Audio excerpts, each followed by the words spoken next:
खबर बस्तर से। आपको बता दें कि जगदलपुर से बड़ी खबर सामने आ रही है, जहां पर पैसे बांटने के मामले पर लखमा पर एफआईआर दर्ज की गई है। कांग्रेस लोकसभा प्रत्याशी कवासी लखमा के पैसे बांटने के मामले में बड़ा एक्शन लिया गया है। कवासी लखमा के खिलाफ जगदलपुर के कोतवाली थाने में अब एफआईआर दर्ज हुई है। जिस तरह से ये तस्वीर सामने आई थी, पैसे बांटने की खबर मीडिया में आने के बाद पुलिस ने एफआईआर दर्ज की है। आपको बता दें कि एफआईआर में लखमा के साथ ही कांग्रेस के शहर अध्यक्ष को भी आरोपी बनाया गया है। लोकसभा प्रत्याशी घोषित होने के बाद रविवार को कवासी लखमा जगदलपुर प्रचार के लिए पहुंचे थे। मां दंतेश्वरी मंदिर के सामने पैसे देते हुए फोटो सामने आई थी। बस्तर लोकसभा से कांग्रेस के प्रत्याशी हैं कवासी लखमा, और जिस तरह से उनका वीडियो सामने आया था, उसके बाद अब एक्शन लिया गया है और एक्शन लेते हुए अब एफआईआर दर्ज किया गया है। इसके साथ ही आपको भी बता दें कि जगदलपुर के जो कांग्रेस अध्यक्ष किया गया है, पैसे बांटने के मामले में लखमा पर एफआईआर दर्ज हुई है। लोकसभा चुनाव के पहले अब कवासी लखमा की मुश्किलें यहां पर बढ़ती हुई नजर आ रही हैं। तो जगदलपुर से बड़ी खबर आपको बता रहे हैं। जिस तरह से वीडियो सामने आया, तस्वीरें वायरल हुई थी और उसके बाद अब इस मामले में एक्शन लिया गया है। कांग्रेस के प्रत्याशी, बस्तर प्रत्याशी पर अब एफआईआर दर्ज किया गया है। मीडिया में ये तस्वीर वायरल होने के बाद, ये खबर सामने आने के बाद एक्शन लिया गया। रविवार को जगदलपुर पहुंचे थे लखमा, मां दंतेश्वरी मंदिर में दर्शन करने के लिए वो पहुंचे थे, जिसके बाद बाहर आने के बाद उन्होंने पैसे बांटे थे और पैसे बांटने का ये वीडियो जो है, जो तस्वीर है, वो वायरल हुई। और वायरल होने के बाद जब ये मीडिया में खबर सामने आई, उसके बाद पुलिस ने इस पूरे मामले में एफआईआर दर्ज किया है। आपको बता दें कि जगदलपुर के कांग्रेस अध्यक्ष जो हैं, उन्हें भी इस मामले में आरोपी बनाया गया है। कांग्रेस लोकसभा प्रत्याशी कवासी लखमा के खिलाफ जगदलपुर में एफआईआर दर्ज की गई है। पैसे बांटने के मामले में बड़ी कार्रवाई यहां पर की गई है। नरेश मिश्रा इस वक्त हमारे साथ, हमारे बस्तर संवाददाता जुड़ रहे हैं। नरेश, जिस तरह से ये फोटो सामने आई थी, वीडियो सामने आई थी, उसके बाद अब मुश्किलें बढ़ती हुई लोकसभा प्रत्याशी कांग्रेस के कवासी लखमा के। जी हाँ, देखिए, क्योंकि अब एफआईआर इस मामले में दर्ज कर ली गई है और मॉडल कोड ऑफ कंडक्ट के लिए जो कमेटी बनाई जाती है, उसकी तरफ से जगदलपुर की कोतवाली में ये मामला दर्ज किया गया है। दरअसल जिस तरह से होलिका दहन का ये कार्यक्रम था, जहाँ की ये तस्वीर दर्शक देख रहे हैं, यहाँ पर ये जो समिति थी, ये ऐतिहासिक तौर पर यहाँ मनाया जाता है दंतेश्वरी और मावली माता मंदिर के सामने। यहाँ पर वो इस समिति को पैसा देते हुए दिख रहे हैं। तो इस वजह से जब ये वायरल हुआ ये सब, तो इसके बाद क्योंकि भारतीय जनता पार्टी ने मामले की शिकायत की थी निर्वाचन आयोग से, तो उसी लिहाज से इस मामले पर जो मॉडल कोड ऑफ कंडक्ट का उल्लंघन बताते हुए लोक प्रतिनिधित्व कानून के तहत एफआईआर दर्ज की गई है और इसमें जो कांग्रेस के जिला अध्यक्ष हैं उनको भी इस आरोपी बनाया गया है। नरेश, जिस तरह से अब एफआईआर दर्ज हो गई है, कितनी मुश्किलें लोकसभा चुनाव के पहले ये कवासी लखमा के लिए? नहीं, देखिए, अमूमन होता यह है कि क्योंकि पूरा परीक्षण के बाद एक प्रक्रिया होती है और परीक्षण के बाद ही कोई फैसला होता है। ऐसे देखा जाए तो अमूमन ये होता है कि ऐसे मामलों पर बहुत गंभीरतम कार्रवाई की तरफ निर्वाचन आयोग दिखाई नहीं देता, ऐसे मामले कम ही होते हैं। लेकिन ऐसा लगता है कि यदि सख्ती के साथ ये मामला प्रमाणित हो जाता है तो एक तरह से अयोग्य भी हो सकते हैं प्रत्याशी। काफी कठोर नियम है इसको लेकर के। तो इस वजह से जांच के बाद ही आगे की कार्रवाई होती है। पर फिलहाल एफआईआर दर्ज कर ली गई है और इसके बाद जो निर्वाचन आयोग के दिशा निर्देश हैं, उनकी दृष्टि में इस पूरी जांच को किया जाएगा और यदि ये सही पाई जाती है तो निश्चित तौर पर जो मंत्री हैं, प्रत्याशी, लोकसभा पूर्व मंत्री रहे लोकसभा के और लोकसभा के प्रत्याशी हैं कवासी लखमा, उनके लिए परेशानी जरूर होगी। बिल्कुल नरेश, देखिए, जिस तरह से कवासी लखमा का ये वीडियो, ये तस्वीर जो है वो वायरल हो रही है, अमूमन देखा गया है कि जब भी मीडिया में उनके लिए कोई खबर सामने आती है तो वो बड़ी स्पष्ट तरीके से अपना पक्ष भी रखते हैं। क्या इस तस्वीर पर अब तक कवासी लखमा की ओर से कोई प्रतिक्रिया, उनका पक्ष सामने आया है? नहीं, देखिए, अभी तो नहीं आया है पक्ष और इसकी वजह ये कि ये मामला होलिका दहन का है और उसके बाद जब, क्योंकि कल होली थी तो लिहाजा बहुत ज्यादा उनसे संपर्क भी नहीं हो पाया और ऐसा लगता है कि हो सकता है आज उनकी प्रतिक्रिया सामने आएगी। पर फिलहाल जो है कवासी लखमा की तरफ से इस मामले में कोई प्रतिक्रिया नहीं आई है और अमूमन एक सामान्य दृष्टिकोण भी यही है कि इस तरह से जब प्रत्याशी घोषित हो जाते हैं या पार्टी के कार्यकर्ता चुनाव आचार संहिता लग जाती है, उसके बाद इस तरह से सार्वजनिक पैसा देने से बचते हैं। तो ये ऐसा लगता है कि इस मामले में अभी सोच समझकर ही कवासी लखमा की भी प्रतिक्रिया सामने आएगी।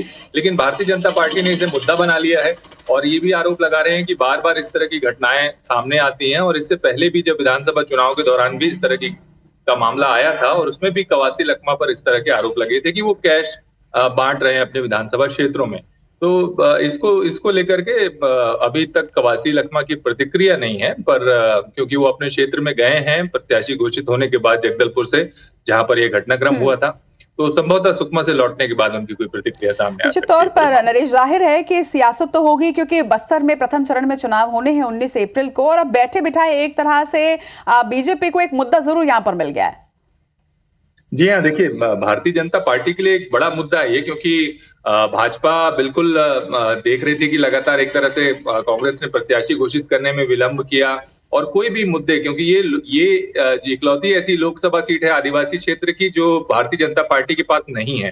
तो पिछली बार कांग्रेस यहाँ से जीतने में कामयाब रही, तो भारतीय जनता पार्टी ये मौका चूकना नहीं चाहती, और ऐसे में एक छोटी सी भी गलती या इस तरह के जो मामले हैं वो वोटरों का ध्यान भटकाने के लिए, या ये कह लीजिए कि वोटरों के सामने विरोधी पार्टी की छवि को रखने के लिए एक अहम मुद्दा साबित होता है।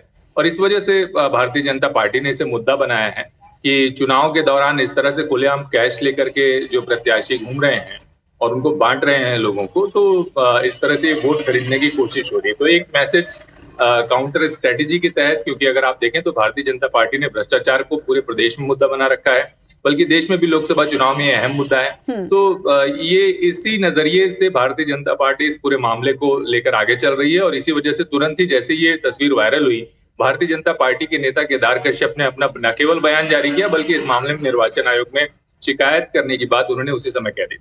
बिल्कुल नरेश, तो एफआईआर हो चुकी है, मुश्किलें थोड़ी बढ़ती हुई यहाँ पर जरूर नजर आ रही है। आप लगातार हमारे साथ बने रहिएगा नरेश। इस बीच हम दर्शकों को जगदलपुर से ही एक और बड़ी खबर आपको बता दें। बस्तर लोकसभा चुनाव में पहले चरण के लिए नामांकन जारी है। आज बीजेपी प्रत्याशी महेश कश्यप पहला नामांकन भरेंगे। आपको बता दें कि कल 27 मार्च को महेश कश्यप दूसरा नामांकन दाखिल करेंगे। बीजेपी के नामांकन में मुख्यमंत्री विष्णुदेव साय शामिल हो सकते हैं। 27 मार्च लोकसभा चुनाव नामांकन की आखिरी तारीख है, यानी कल आखिरी तारीख है, और आज बीजेपी के जो प्रत्याशी हैं वो नामांकन दाखिल करने के लिए पहुंचेंगे। बस्तर लोकसभा में पहले चरण में 19 अप्रैल को मतदान होने हैं, और इसकी नामांकन प्रक्रिया पहले ही शुरू हो चुकी है। कल आखिरी दिन है, और आज और कल नामांकन की प्रक्रिया जो है वो यहां से बीजेपी प्रत्याशी करेंगे। नरेश मिश्रा लगातार हमारे साथ बने हुए हैं। नरेश, नामांकन की कल अंतिम तिथि है, ये माना जा रहा है कि मुख्यमंत्री विष्णुदेव शामिल वहां भी नामांकन प्रक्रिया में भी शामिल हो सकते हैं। कितनी पुख्ता खबर? देखिए, ये क्योंकि छत्तीसगढ़ में सिर्फ इसी एक लोकसभा में पहले चरण में चुनाव होने हैं, इसलिए माना जा रहा है कि नए प्रत्याशी को के साथ जो है शक्ति प्रदर्शन भारतीय जनता पार्टी करेगी। और इसमें आप देखिए कि लगातार पूरे लोकसभा क्षेत्र में प्रदेश के मुख्यमंत्री ने कैंप किया है, दौरा किया है, जनसभाएं ली हैं, कार्यकर्ताओं से मुलाकात की है, तो वो इस शक्ति प्रदर्शन में शामिल होंगे। और एक तरह से एक राजनीतिक मैसेज भी होता है कि जो प्रदेश सरकार है और पूरी टीम है वो सब एक साथ है। तो ये क्योंकि अकेला नामांकन होगा, इसलिए ये बात चल रही है कि प्रदेश के मुख्यमंत्री के और साथ ही साथ जो प्रदेश अध्यक्ष के साथ भारतीय जनता पार्टी के कद्दावर नेता इस नामांकन प्रक्रिया में शामिल होंगे, और इसके लिए लगभग बात तय भी हो चुकी है, और कल इसका नामांकन भरा जाएगा। पर परंपरा यही है कि क्योंकि आखिरी दिन में जब ये नामांकन शक्ति प्रदर्शन के तौर पर भरा जाता है तो कई बार किसी तरह की गलती ना हो, इसलिए एक औपचारिक तौर पर पहले एक नामांकन प्रत्याशी की तरफ से दाखिल कर दिया जाता है। तो आज महेश कश्यप ये नामांकन दाखिल करेंगे। इसके बाद कल शक्ति प्रदर्शन के तौर पर प्रदेश के मुखिया और जो तमाम दिग्गज नेता हैं भारतीय जनता पार्टी के, वे शामिल होंगे, और एक भारतीय जनता पार्टी कार्यालय से जिस जगह पर नामांकन दाखिल करना है वहां तक जो रैली की शक्ल में ये सभी जाएंगे, और इसमें प्रदेश के मुख्यमंत्री भी होंगे। निश्चित तौर पर एक शक्ति प्रदर्शन यहाँ पर बीजेपी जरूर करना चाहेगी, क्योंकि विधानसभा चुनाव की भी अगर हम बात करें तो उस वक्त भी काफी फोकस बस्तर पर था, और इस बार तो लोकसभा चुनाव में बस्तर वही सीट है जो पिछली बार बीजेपी नहीं जीत पाई थी। ऐसे में निश्चित तौर पर उनका पूरा फोकस यहाँ पर रहेगा। तमाम जानकारी के लिए आपका बहुत बहुत शुक्रिया नरेश, लगातार अपडेट्स आपसे लेते रहेंगे। और अब बस्तर के बाद रुक करेंगे भिलाई की ओर, यानी कि बढ़ते हैं आगे, सारंगढ़ का रुक करेंगे, जहां पर पुलिस ने करोड़ों की ठगी मामले में एक्शन लिया है। बताया जा रहा है कि करोड़ों की ठगी करने वाले शिवा साहू के लग्जरी कार और बाइक को जब्त किया गया है। जब्त की गई गाड़ियों की कुल कीमत करीब 3 करोड़ रुपए बताई जा रही है। आरोपी के भाई और माता पिता को भी गिरफ्तार कर लिया गया है। मुख्य आरोपी शिवा साहू पुलिस गिरफ्त से फिलहाल बाहर है। तो ठग पर एक बड़ा एक्शन लिया गया है। मेघनाथ भारती इस वक्त हमारे सहयोगी हमारे साथ जुड़ रहे हैं। मेघनाथ, जिस तरह से शिवा का एक वीडियो वायरल हुआ था जिसके बाद ये पूरा मामला संज्ञान में आया, अब एक बड़ा एक्शन यहाँ पर पुलिस ने ले लिया है। देखिए, मैं आपको बता दूं, कल देर शाम पुलिस को सूचना मिली मुखबिर से कि शिवा साहू अपने दोस्तों के साथ गांव में होली खेल रहे थे। जिसके बाद जब पुलिस अपने दलबल के साथ गांव पहुंची और शिवा साहू को पकड़ने में जुट गई, जैसे शिवा साहू को पता चला कि पुलिस गांव में घुसी, उसके बाद शिवा साहू अपने बाइक से जो महंगी बाइक है उससे भागने की कोशिश किया, लेकिन भाग गया वो। और जो उसके साथी है मिथिलेश साहू और उसके पिता, उसको पुलिस ने अरेस्ट कर लिया है। लेकिन जो शिवा साहू मुख्य आरोपी इस पूरे मामले का, वो फिलहाल अभी भागने में सफल हो गया है। पुलिस ने उनके गांव से लगभग 3 करोड़ की गाड़ियां जब्त की है, जिसमें महिंद्रा थार 12700 और Scorpio N, BMW bike, Ninja bike, SR के कई महंगी गाड़ियां और 3 बड़ी ट्रैक्टरें, जो जिनकी लगभग कीमत 40 से 50 लाख रुपए एक ट्रैक्टर की बताई जा रही है। ये सब गाड़ियां कल पुलिस ने जब्त की है और लगातार जो है वो जांच चल रही है। और कल रात तक पुलिस ने ये भी दावा किया था कि शिवा साहू जल्द गिरफ्तार हो जाएगा और उसके कई ठिकानों पर भी पुलिस लगातार छापेमार कार्रवाई कर रही है। साथ ही पुलिस को ये भी सूचना मिली थी रात को कि बिलासपुर, जहाँ पर उसने आलीशान घर बनाया है, वहां पर उसकी जो लग्जरी बस है उसको कल रात वो वहां पर दबिश दी गई है और उसको भी शायद मेरे ख्याल से जो जानकारी आज सुबह जुटाई जाएगी वो उसको भी बरामद कर लिया गया है। जी, बड़ा सवाल तो ये यहाँ पर उठता है कि माता पिता को गिरफ्तार किया गया, भाई को गिरफ्तार किया गया, तमाम जो लग्जरी कार और बाइक से इन्हें जब्त कर लिया गया है, लेकिन मुख्य आरोपी की गिरफ्तारी आखिर पुलिस कब तक करेगी? माफ कीजिएगा, उसका भाई नहीं है, मिथिलेश साहू उसका साथी है।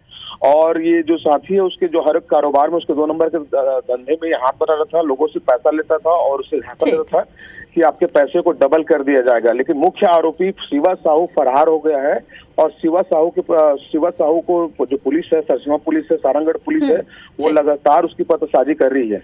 ठीक है, खबर पर नजर बनाकर रखिएगा मिथिलेश। फिलहाल तमाम जानकारी के लिए आपका बहुत बहुत शुक्रिया।